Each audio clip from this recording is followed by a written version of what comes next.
there, and welcome again to Who Knows Podcast. Who knows what we're gonna talk about today? Well, I do. I do too, but the viewers do not.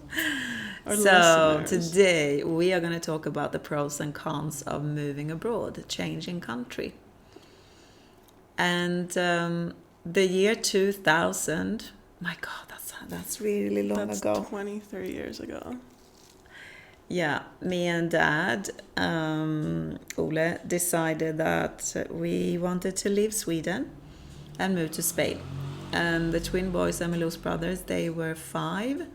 We drove down from Sweden to Spain, and then we took the boat over to Mallorca, where we lived the first 5 years of the 20 years we in total spent in That's Spain. where I was born. And Emilio was born the last year on Mallorca. So how is that like making that decision to leave like your home country and moving to the other side of Europe almost? yeah, Because Sweden and Spain are wildly different places. completely. Like Sweden is cold and it's very like square, whereas like Spain is very hot and it's the Wild West and it's like Wow, that's your opinion. There's a lot of beautiful things that I love about Sweden. Yeah, It no, really same. is. But I mean like living wise it's two completely different places. Yeah, no, I don't think I could ever live in Sweden again. But changing country like that, especially to have kids, I think it's a different world and a different experience altogether if you haven't got kids, because moving down with them, not knowing the language whatsoever, and Yeah. Mallorca, which is an island part of Spain, it's 2 languages, because it's not only Spanish, it's Mallorquin as well, which it's like in Barcelona, it's Catalan. It's a completely different language.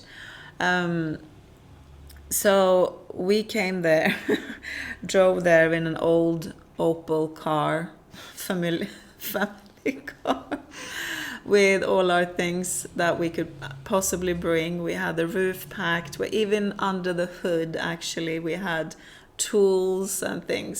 So every corner. The boys, they were sitting all the way up to the ceiling in the car. They had about an inch or 2 centimeters to the car ceiling. So they were sitting on things. So yeah. And that's everything we owned. And when we came, we rented a small house of 70 square meters. No pool, and we came in February to Mallorca and thought it was going to be really warm, Mediterranean. I've never been so cold in my entire life. Mallorca in the winter is cold and damp. Really? Yeah, and there's no heating in the houses. We rented a little summer house. Oh yeah. We were freezing. But in the day, it's lovely. But in the night, it gets cold. It even snows sometimes, because you got In Mallorca? Yeah, I got photos when the boys are building a snowman in the garden. Really? That is very rare, but Yeah. it can happen. I've never seen snow in Spain except for like on the top. mountain. Yeah. On the mountains. No, but coming like that was so exciting. It was new, and it was a bit scary, and it's exhilarating and daunting at the same time, because I had the impression of Mallorca being one of the oldest charter destinations in Europe. They've had charter tourism since the 50s. So I took for granted that everybody spoke English. Not true. No. Not Spain true. is actually like, from my experience of traveling around, Spain is like one of the few countries in Europe where so little of the people know English. Yeah. Like I don't understand I don't think it. they care enough. They're like, No, if you and want to also live no, here, the school system sucks when it comes to languages. I mean, Sorry for my French. But but literally they teach French instead of English in school.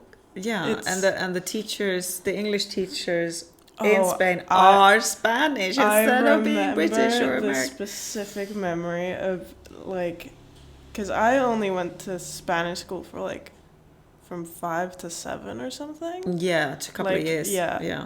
But I remember I took English class, and I knew English at the time because all my friends were English.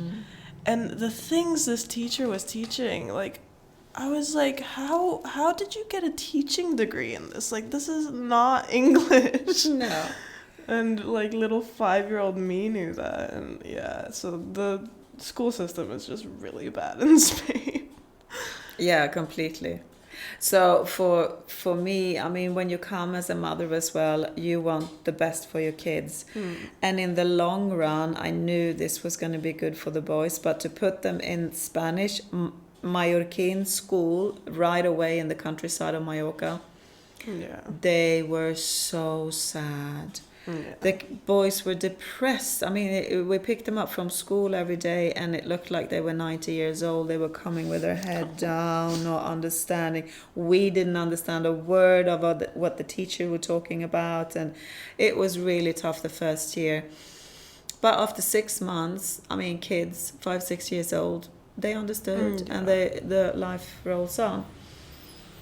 But it's funny, as an adult, I think one of the pros and cons is the language. If you move to a country where you don't understand the language, Depending pick it up. very much on which country. Because, for example, Indonesian, I'd say because we've come from Spain, at least for me, Indonesian is pretty easy to understand and like That's learn. because you have a young brain. Yeah, but still, but like Indonesian, at least the accent of it is like knowing Spanish helps, because I feel if you were like British and you started learning Indonesian, it would be completely the pronunciation, very hard. So like for me personally, it depends fully on which language, because if I tried learning like Russian or something, that'd be so much harder than learning Indonesian for me. Because I know Spanish. You know? Yeah, but it's the pronunciation you're exactly. referring to. Because, like, for me, what's more important when I'm learning a language is the way I say the word, not the fact that the word is, like, correctly put in the sentence or whatever. Because if it sounds right, they get it, you know? Like, I don't have to say anything. Like, if it sounds right. Oh my God, the first year in Spain, Dad was saying, because sometimes the neighbors, we only had 3 neighbors actually in the countryside. No, I was going to say that because Dad was saying they came to our gate or whatever and started talking in Spanish. They didn't know a word of English. And I was just standing there going, sí, sí, sí, which means yes, yes, yes. And Dad is like, do you know what you're saying yes to? And I was like, no, but I just wanted to have a conversation. Man. Like, but my first ever sentence, you've heard this before, but it's a funny story, so I'm going to share it. I tell the story to like friends I just meet or something, because I love the story. Yeah, because we moved out in the countryside of Mallorca, and it was a lot of horses around. And I thought, I want to rent horses and go riding. It's beautiful there. Anyway, we had a neighbor there called Guillermo, completely Mallorquin. They speak Spanish as well, of course. So I was sitting with my tiny little dictionary. We just had internet, I think, but it wasn't that evolved yet. So I'm sitting with my dictionary and I'm putting a sentence together, and I think I got it now. So I bring Dad with me, walk to our fence at the end of the land and call Guillermo, and Dad is standing next to me only not because he's fluent or anything, but he had 3 years of school Spanish years ago. Yeah. So I thought somewhere in the back of his mind or head, there's tiny bit of Spanish. Yeah. I had none. So Guillermo comes over to the fence and I say, hola. And this is the sentence I put out. For you that understand Spanish, this is going to be, I'm going to translate. So I wanted to say, I want to rent horses. Where? What I said was, yo quiero alquiler caballeros. Still today. ¿Dónde? And Guillermo looked at me and then he looked at Ole, and then he started laughing, and then he said, Kim, it's gratis, it's free. And I thought, what the hell? I said, what do you mean free? Yeah, well, tell me where then, basically. And Dad didn't get it either. So we didn't get anywhere with that sentence. And I walk in and I realize that I've asked him where I can rent men. Because in Spanish, caballos is horses and caballeros is men. That's so similar. Yeah. Oh my God. But the fact, like, I just love the image of you and Dad, specifically Dad, standing next to you, and you're both dead serious. Very. Just new to this neighborhood, and the first thing you ask your neighbor next to your husband is, where can I rent men? And I want to rent men. Where? and Dad's just there, like, next to you, like, yeah. She said that, like, looking very proud. It's like, yeah, I'm Yeah. proud. This is That's the why first I love sentence. this story. Just that image. I wish I had just like a picture of it. I wasn't even born, but I wish. No, I had you. it. No, but it's funny with languages, and all the expats that I talk to, it doesn't matter from which nationality or what nationality they are, they have funny beginners language stories Yeah. to tell. Everybody has one or two that, like, God, that came out really wrong. So Oh, I remember this one time here in Indonesia. It was me and two friends that I used to have, and we were just chilling at this villa. And then my friend had like ordered something, like, and he was just being a complete dumbass and like just fooling around, being all crazy. And like I was just trying to pay for the Grab that he ordered. Grab is like Uber. Yeah. And I kept saying, because I was new to the language, I kept saying kamu gila, which means you're crazy instead of he's crazy. So I was just constantly saying that this Grab driver was crazy. No. And I didn't realize for the longest time. No, didn't he say anything? He was just smiling and nodding. They're too no. kind in this country. Yeah, they're very polite. So, here. but I kept repeating it too, because he was constantly. My friend was being crazy, and I was supposed to say, "Oh, I'm sorry, he's being crazy. He's being crazy." But I just kept saying, "You're crazy. You're crazy. Sorry, you're crazy." See? Yeah, But I languages think, are though, fun. I mean, luckily people have a sense of humor normally, Yeah. you know, nobody takes offense, especially when you try. I mean, you Yeah. try. And then when I looked in the dictionary, I had to go back and say Yeah, and caballos instead of caballeros. But it's very close, both words, men Yeah. and horses. And still today, I'm a little bit, because of that experience, I'm a bit of like, shoot, is it caballo or is it caballeros? But I know now, of course. But it's yeah. very rare that you use the word caballeros just in general in Spanish language. You say like hombres or something. Yeah, instead. yeah, no, true. Caballeros, is like gentleman. Yeah. Yeah, you're a gentleman, yeah. It's a Gentleman. nice gentleman. Yeah. Gentleman. And then we met an old Spanish man, and we were like, "Hola, ¿qué tal? Hi, how you doing?" And he said, "Soy caballeros sin caballos."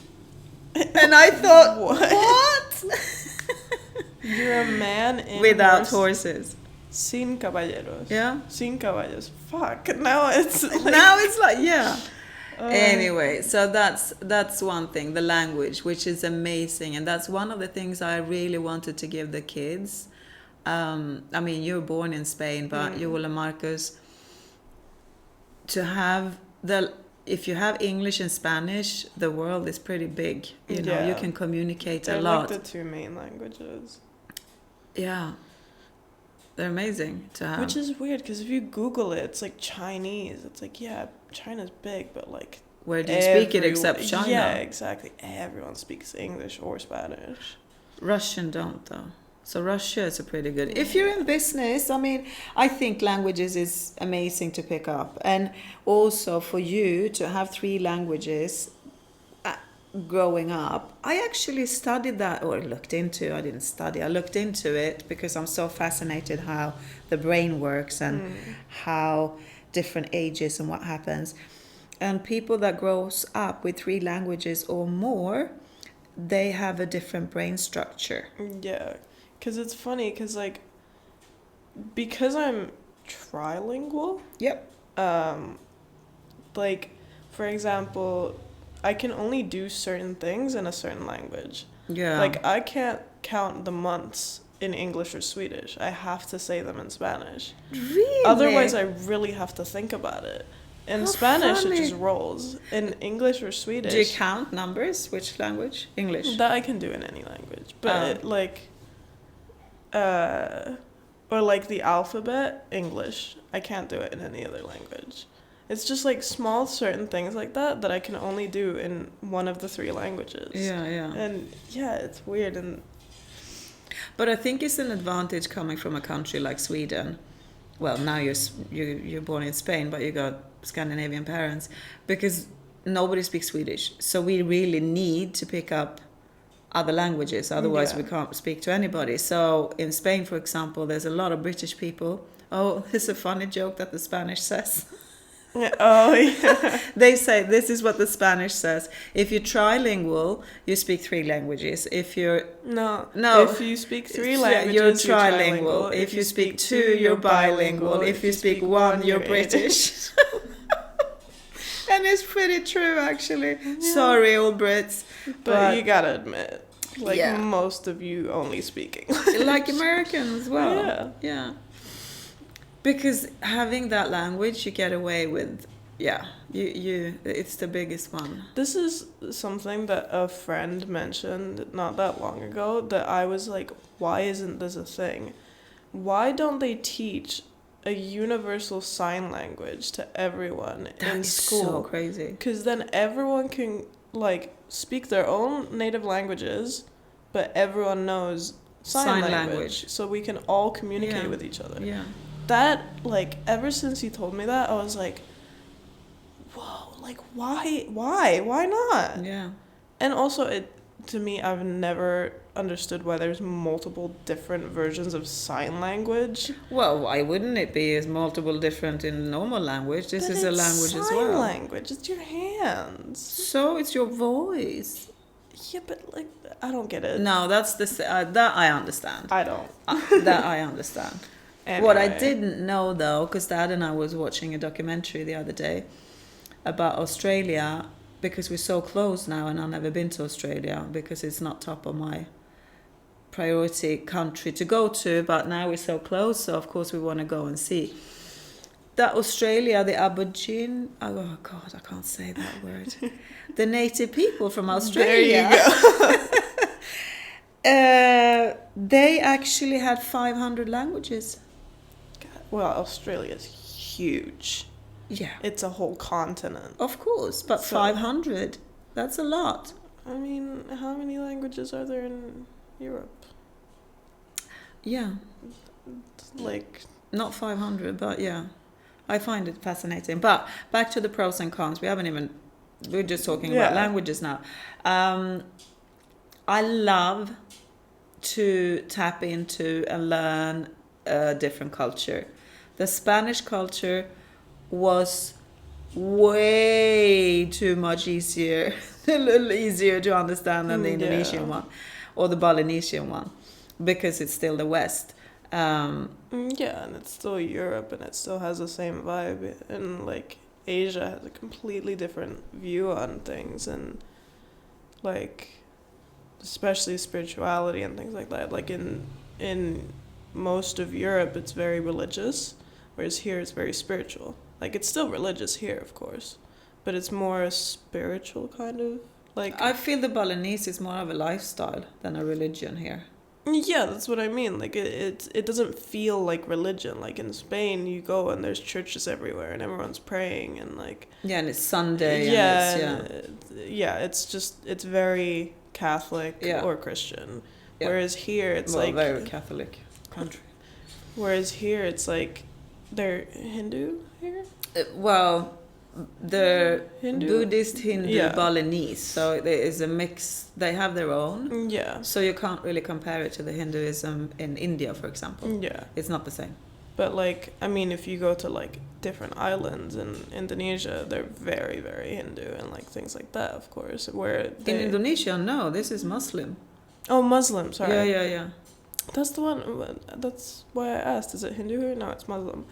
Like, for example, if we go on our boat ride to Gillies, then it's very Muslim there, Yep. and it's like every couple hours you'll have someone yelling from a tower and it's Yeah. like praying and whatever. Yeah. But here in Bali, it's like, even though it is like the Balinese are religious with like Muslim and like whatever their religion is, it doesn't feel religious, you know, like it just feels more spiritual. It feels more like they're connected to energies and like spirits. Yeah, the and things Balinese, like that. absolutely.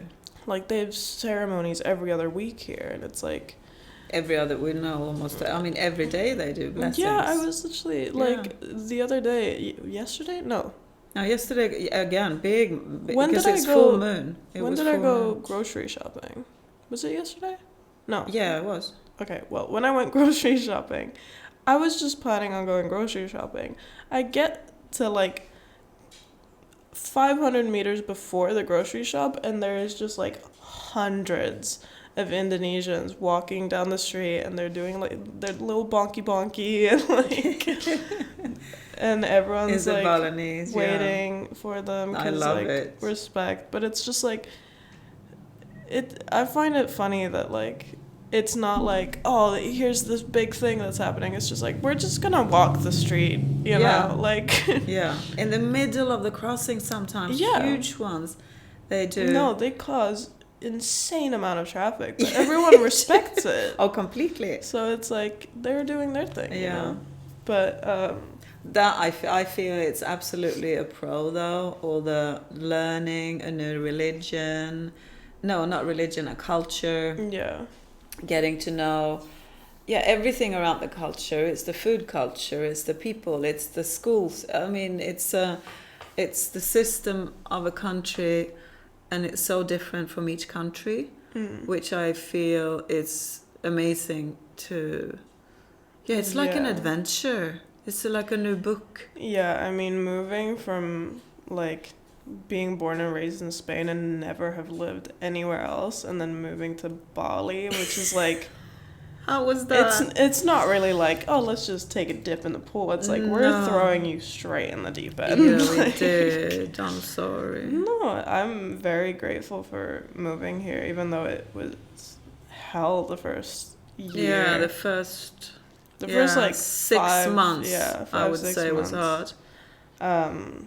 But I'm very grateful for it because I've grown immensely as a person. Like I don't know who that person was when I moved here. Like that's not me at all anymore.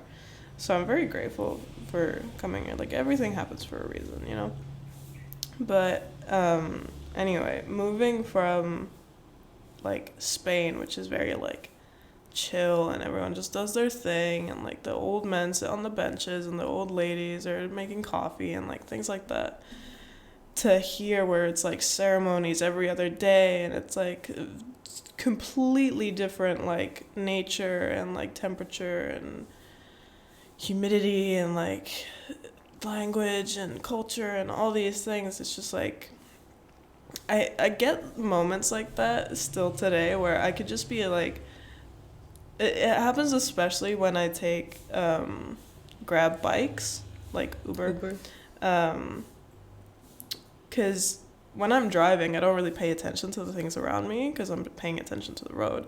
But like if I sit on the back of a bike and I'm going somewhere, then I look around and I'm like, I kind of get like flashbacks to when we first moved here, like looking at the telephone wires and how crazy they are. But like now we're used to it and being Electricity wires. yeah, and like certain smells, and I get those like flashbacks of like just coming here, and it's like it's cool to have those moments sometimes, because sometimes I can be like, man, like I don't want to be here. I want to be back in Spain. You know, that's my home. It will always be my home. Yeah.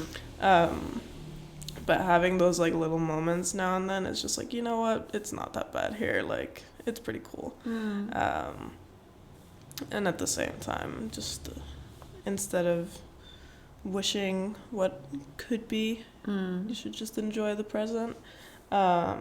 But it's completely different. I mean, this is the third world. I mean, you see poverty, you see it's in your face in a different way than it is in Spain. I mean, there's poor people living on the streets and stuff, but here we don't see so many people living on the streets, but there's very, very poor areas around Denpasar, which is the biggest city I mean, here. we live in a pretty poor area.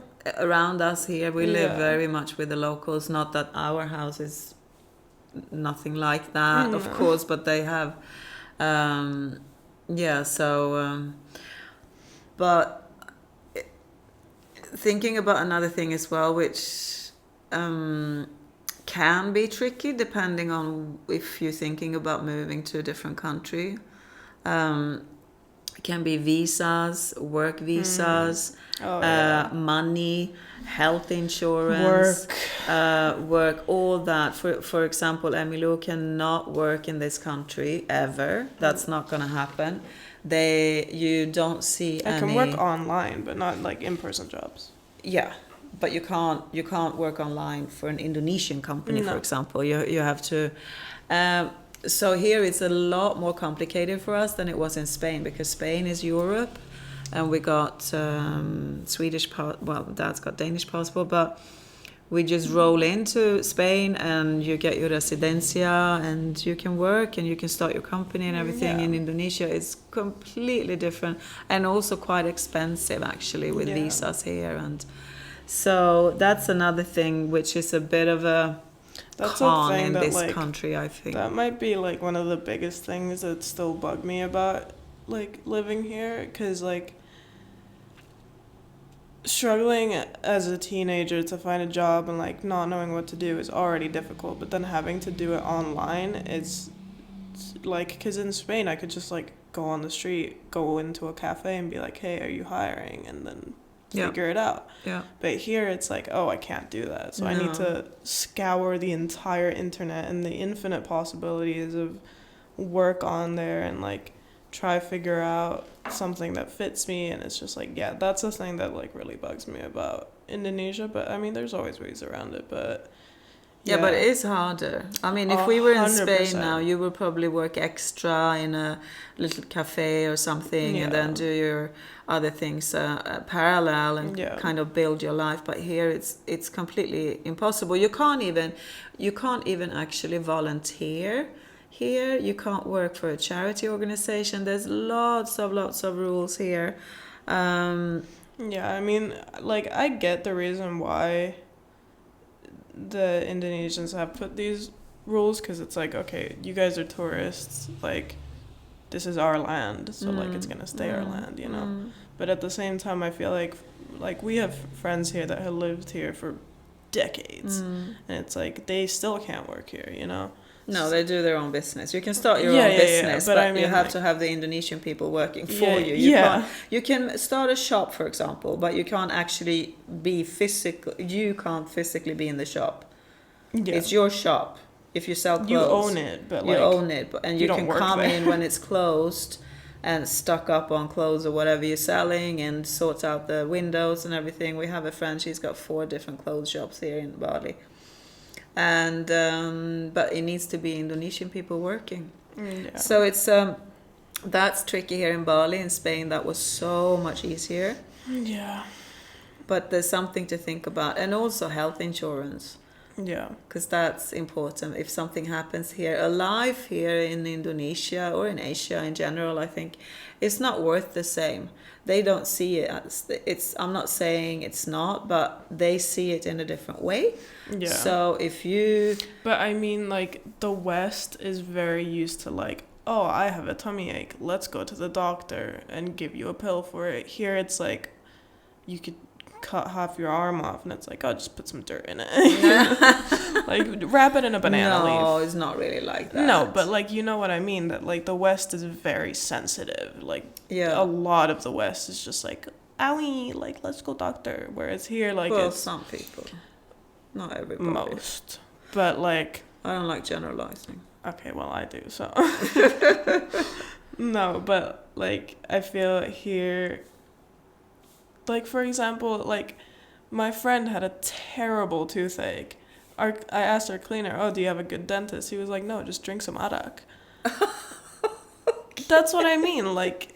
Yeah, well. But that's what I mean, like if. And what is this, arak? Arak is kind of like the Indonesian moonshine in a way. It's a Very strong, very spirit. strong alcohol. It tastes like gasoline, and if you drink it pure, you could go blind from Yeah. methanol poisoning. Yeah, But it's like, not good. it's great. No, it's not. No, but what I mean with health insurance is that for us it's so important to have, because the traffic, I mean, a scooter accident can happen in 2 seconds, Yeah. and you need an operation or whatever. Here, if you haven't got insurance or cash, they don't let you in. It's like the States, you know, you will die on the street. Yeah. Basically. So it's very, very important to have. So that's a bit of a con, I think, compared to Spain or Europe or Sweden, that you need to think about. Yeah, I'd say one of the biggest cons for teenagers is finding a social life. And because like that was the biggest thing that I struggled with when we first came here, and I still do, because like specifically Bali, like it doesn't really matter where you go, but like Bali specifically is very hard to find like long-term friends, because everyone here is like, either the people that live here all have found each other and have their own friend group, and you can join them, but if you like don't want to, like if you beef with them or something, then like you're out. So then after, like, people here, they come to Bali for a little vacation, you know? So it's like they're here for a few weeks or a few days or max like a month, and then they're gone. So it's like you can still like have a social life, but it's very hard to find like long-term solid friends that stay here. And that was like a big thing for me to like understand, because like I had just gotten like a friend group in Spain, and then we moved here, and I was like, you guys are taking away from me. No, that was so hard. Yeah, but like, even I've come to accept it. Acceptance. I've come to accept it, because like I see that even though it's very hard to find like long-term solid friendships here, it's like even these just like small encounters, like if you meet someone and they're only here for like 2 weeks, but you really click with them wherever they are. Like if I ever travel to Italy, I have a very close friend there now, where I've been saying that for years. Yeah. And you, even in Spain, you said, no, I don't want to hook up with anybody that is just here on holiday. Hook up is a very different thing. Oh, I'm sorry. I don't want to be friends. I'm sorry. I didn't mean that. But even here, the first year, you said, no, I don't want to meet people that are only here on holiday for a month. Now you changed, because I think you see that you're going to be traveling yourself a little bit, and then it's actually amazing to have friends in different countries. But I've also just forced myself into that, because I'd rather just accept it than cry myself in a ball. But you know. But for example, you have a really good Italian friend. Yeah, but the thing is, the reason why it was so hard for me to accept is because like long-term solid friendships is a thing that I've been searching for like my entire life, and I value them so much. So it's like being in a country where that is just hard to even like start to find. Yeah. That's what made it so like difficult to wrap my head around, because it's like, okay, but like I value solid friendships so much, so it's like, what's the point of just like seeing someone for like 2 weeks and then they're gone, you know? But like, because back to this Italian guy, like I met this Italian guy here in Bali a year ago, and he went back to Italy, and then he came back a couple of weeks ago, or like a month ago, just for 2 weeks, and it felt like it was yesterday we saw each other, you know?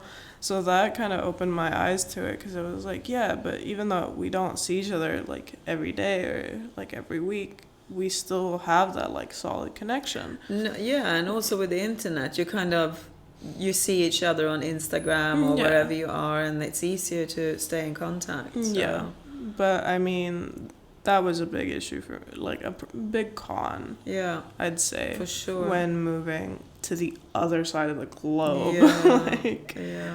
but there are ways around it. Like, and there are like, you can find long-term friends here. It's just you need to kind of connect with the right people and then go through their like connections or whatever. Yeah.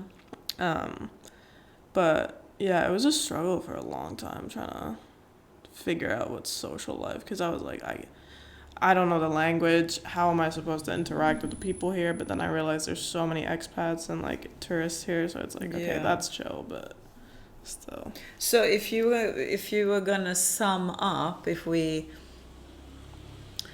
we're kind of running out of time, if you would sum up and say 3 pros and 3 cons of moving abroad or changing country. I'd say my biggest... Start with a con. Cons? Okay.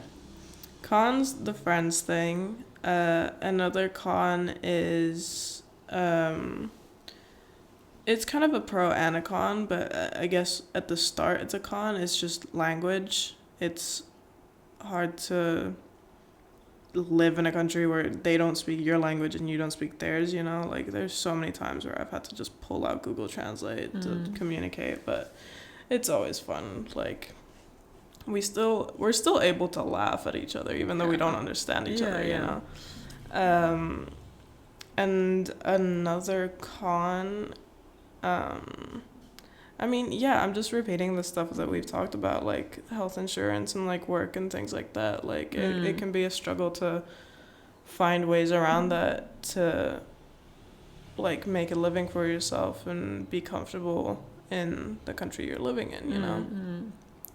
But pros, my biggest pro of moving abroad is how much you grow as a person from it.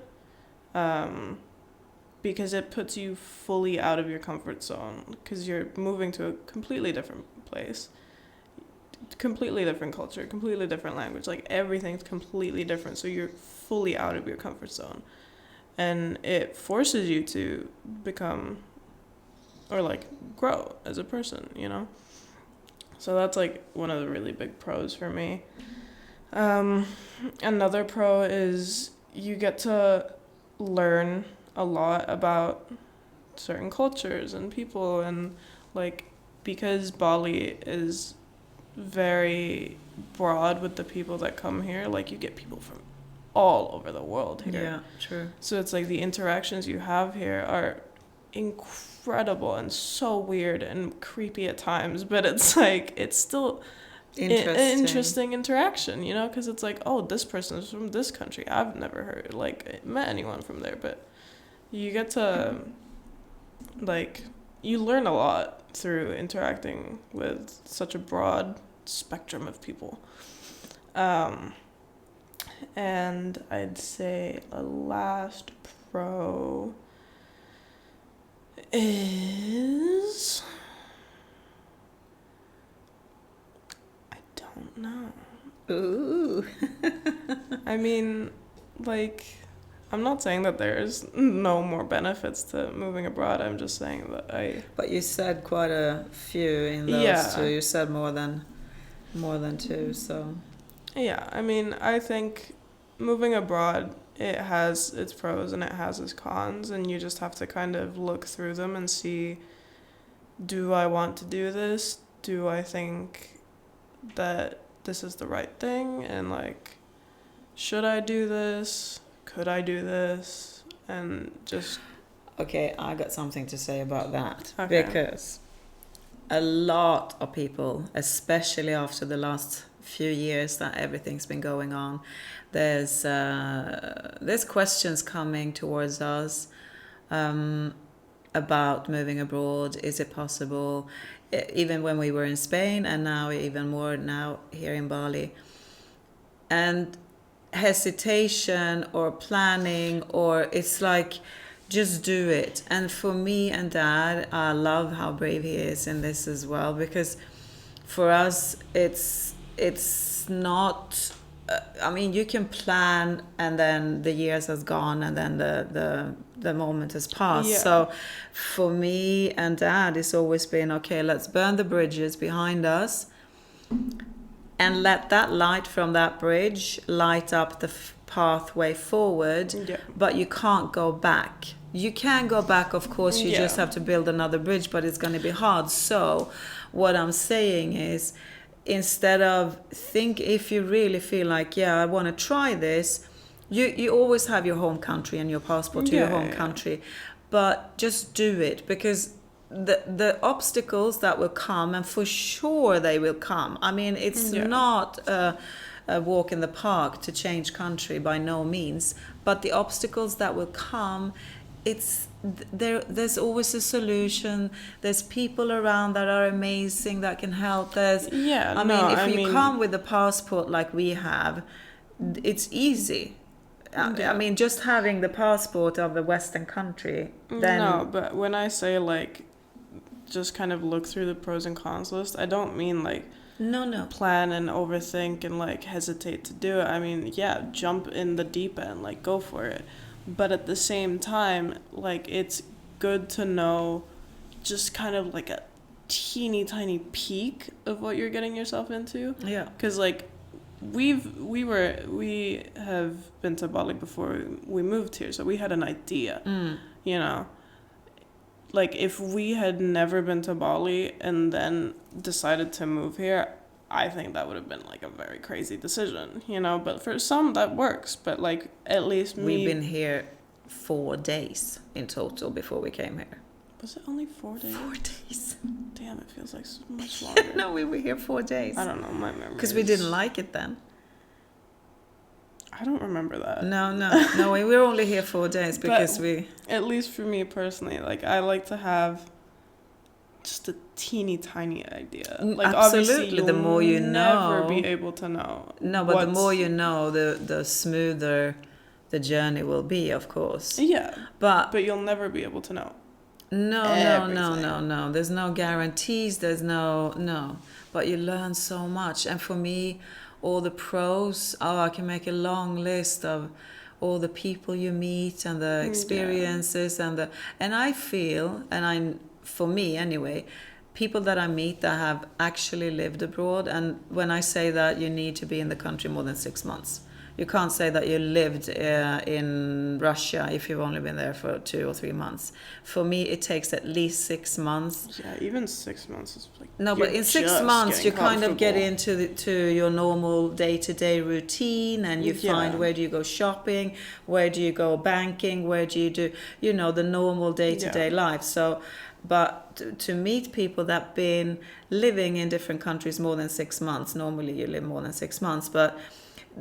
there's something about them, they're different than people that have just stayed in the same spot for their entire life. There's no good or bad in this, I'm just saying that it's different. And I love that, and so the people that you meet. But the cons for me, when Dad and I talk about it, it's always what I miss, and I miss people and I miss food. Certain food I miss from Sweden, certain food I miss from Spain, people from Sweden and people from Spain now, because Spain is my tierra, it's my land. So that is and also I can do some cons around the visas and everything, but that for us it's like that's the essential things. And after a while you learn how to live without buttermilk from Sweden. So annoying, because it's like sometimes I could get so intense heavy cravings for something that I can't get here. No, impossible. And it's just torture mentally. No. I want the specific thing from the specific shop in the specific town. I know. But no, so food or tastes and people. That for me and Dad, after being 23 years from my country. Like, we had your friends and my cousins visiting just a month ago, And the only thing we asked them to bring, or I asked them to bring, was a dip mix. Yeah, from Sweden. A specific mix that you mix in with yogurt and then you dip like veggies or crisps or whatever into it. They bought like hundreds of these packets and I was so beyond happy because it's just like just a teeny tiny bit of that old life that I used to have. It's just so it's funny with taste, isn't it? Yeah, because it's like the taste and the smell. It's memories. In the way of a sense. No, every time I reach for one of those dip packets, I'm just like, I'm so happy that we have these, but it also makes me so sad to think that they're gonna run out eventually. They will. And we got no idea when the next person comes from Sweden. That could be every single time someone comes from Sweden. It's like, just bring a bunch of candy and a bunch of food stuff and like, because that's all we need. We don't need anything else, just food. So sum it up for today's episode, the pros and cons of moving abroad. I think we brought up our personal ones. And if you're thinking about it, do it. You got nothing to lose. Do it. That's my recommendation and my honest experience and truth and gut feeling as well. If anybody asks me, I'm like, do it. But this. What if this? But you can what if out. I was gonna say something rude there, but you can what if your life into nothingness. And that is so sad to see when people do that. What if this? What if that? Like, even if you do it and it sucks and you absolutely hate it, you've done it. You can go back. No, but you've done it, and that experience, even though it sucks, it still like changed you as a person and it made you grow because you did it. So it's like, for sure, there's no cons to at least trying. No, and for those of you that got kids or even small kids, it's actually, I'm not going to say it's easier, but it's opening the door to a different kind of greeting from people as well, because as soon as somebody sees somebody that has got kids, you view that person in a different light because they got kids and they got different responsibilities. It's not somebody that is 20 and just going to party all night. So, and with kids as well, they are such bridge builder. They find friends in 5 minutes. Well, you're not a child, darling. And you know, I'm talking about, under teenage age, 12 down. So, no, there's so many benefits. And there's so many solutions around what ifs that will pop up. And I mean, if you're a teenager or a kid and like your parents are thinking about moving abroad and like you're just terrified and like you don't want to leave, it's gonna suck. I'm not gonna lie to you. It's gonna suck for a while, but then eventually you'll find a way to accept it and just kind of learn to live with it and learn to work your ways around it and change, and like it just makes you grow so much. Like, even though the first 6 months of living here was hell for me mentally, I'm very grateful for it because like I'm the person I am today because of it, you know, and that's our whole purpose of being here, is to grow and to learn and to well said, my dear. So it's like, it's gonna suck, but just don't, like, I don't know, what do you say? Like, don't hold a grudge against your parents because of it. Thank you, my dear. You did still kidnap me, but I'm not holding a grudge. I'm blaming the pandemic. So I want to bring back, because when we started doing the podcast, we did our grateful things. So I want to bring that back because, so I'm going to start. I'm very, very grateful that this is my second country I actually moved to and lived in my lifetime. I'm very grateful also that you have accepted that you live in Bali and that you actually like it. And I'm very grateful that you are brave in being transparent and sharing all this in this podcast that will go out. Thank you. Your turn. I'm very grateful for my experiences on this tiny, weird, wild island. It's a journey, and it still is, and I don't know where it's taking me, but it is a wild ride. And yeah, I'm grateful that it's not a boring ride. I'm also grateful for the person I've become out of it. I love seeing myself grow as a person and learn things, even though some lessons hurt to learn. It's still very it's pleasing to see, like, look back and see the person who I was and who I am now and how different they are. I hope you're proud. I am. Good. And I'm very grateful that